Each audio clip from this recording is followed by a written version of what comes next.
औज़ुबिल्लाहिमिनश्शैतानिर्रजीम बिस्मिल्लाहिर्रहमानिर्रहीम। मैं तमाम जितने भी यहाँ पे मीडिया पर्सन है सबका शुक्रिया अदा करता हूँ। देखिए, जो आज प्रेस कॉन्फ्रेंस बुलाने का मकसद ये है, जो गोली कांड थाचे अमकोट में हुआ था, जो सलीम भट्ट साहब के ऊपर लगाया गया था इल्ज़ाम, उसमें इन्वेस्टिगेशन चल रही है, पुलिस कार्रवाई कर रही है, क्या सही है क्या गलत है।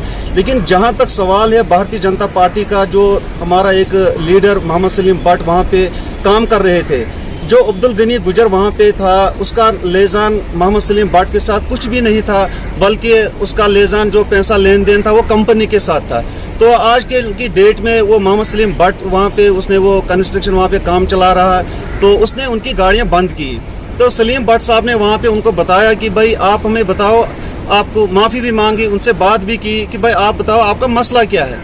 उसने बोला कि मैंने पैसा लेन देन जो है वो कंपनी के साथ है, मोहम्मद सलीम भट्ट साहब के साथ कुछ नहीं था। तो बीच में ये कहीं उपसाए हुए लोग थे, सियासत, इसमें सियासत उभर के आ रही है, सियासत की नज़र आ रही है। तो वहाँ पे जो कुछ लोगों ने वहाँ पे लाठियाँ बरसाई या डंडे लेकर थे, यहाँ पथराव किया, तो उसके बावजूद मोहम्मद सलीम भट्ट जो अपने डिफेंस के लिए थोड़ी दूरी बना के उसने हवा में जो फायर किए, 2-3 फायर उसने किए हैं, लेकिन ना कि किसी को टारगेट किया है। सियासतदान भारतीय जनता पार्टी को दबाना चाहते, लेकिन भारतीय जनता पार्टी यहाँ पे बहुत बड़ी स्ट्रांग है और आगे भी लोगों के साथ शाना बशाना खड़ी है।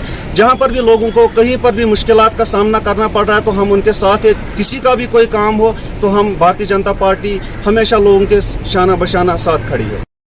जो आपने सवाल किया, बहुत अच्छा सवाल पूछा कि देरी तो हो गई है, लेकिन मैं भी यहाँ पे नहीं था, मैं कहीं गया हुआ था। हमें 2-3 दिन जम्मू में मीटिंग थी, रामन में मीटिंग थी, तो आज मैं मजबूरन नहीं, मुझे आना पड़ा। जो भी वहाँ पे गोलीकांड हुआ उसकी इन्वेस्टिगेशन पुलिस तो कर रही है, लेकिन इसमें कहीं ना कहीं सियासत है। पुलिस अपनी इन्वेस्टिगेशन कर रही है, चाहे मोहम्मद सलीम भट्ट साहब कसूरवार है या बेकसूर है, तो इन्वेस्टिगेशन पुलिस कर रही है। लेकिन सियासतदानों को कम से कम खुदा बात करनी चाहिए। जो कि मैंने कुछ सियासतदानों की जबान से ये बात सुनी कि जो अब्दुल गनी है उसके छाती पर चढ़े, उसको वो किया, मारपीट किया, जहाँ के मीडिया के सामने उस अब्दुल गनी ने ये बात खुद कबूल की कि मेरे साथ कोई ज्यादती नहीं हुई, कोई मारपीट नहीं हुई, कोई छाती पे नहीं चढ़ा, ना मेरा लेना देना मोहम्मद सलीम भट्ट के साथ कुछ है। जो भारतीय जनता पार्टी के लीडर है उसके साथ कोई लेना देना नहीं है। ये एक इशू था, जाती इशू, यहाँ पे जो पर्सनल उसके साथ जाती अटैक करना चाहते कुछ सियासतदान। मैं यहाँ से अपील करना चाहता हूँ यहाँ के लोगों को,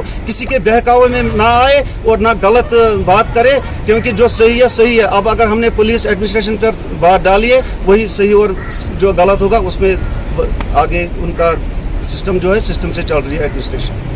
जानते हैं जो पार्टी बाजी करते हैं, जिनके बयानात आते हैं, वो तो आप लोगों के सामने सबूत है, उसमें दोहराने की कोई बात ही नहीं। आप तो बखूबी जानते हैं कौन सी पार्टियां, कौन लोग इस पे बयानबाजी करते हैं, वो तो आप बखूबी जानते हो। इसमें जवाब देने की जरूरत नहीं, वो आप लोगों के माध्यम से सारे बनियाल के पूरी जैन के देख रही है कि कौन इसमें सियासत कर रहा है, कौन नहीं कर रहा है। बाकी भारतीय जनता पार्टी कोई गलत नहीं कर रही है, लोगों के साथ है। जहां पर भी लोगों के साथ नाइंसाफी हो गई, हम शाना बशाना लोगों के साथ खड़े हैं।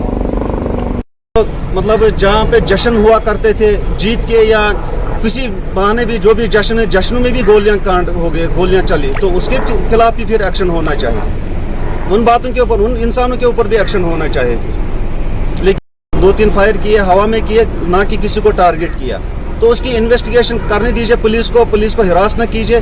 मेरी यही गुजारिश रहेगी तमाम सियासत जमातों से, इसमें मतलब उतना तोल न दे, एडमिनिस्ट्रेशन को अपना काम करने दीजिए।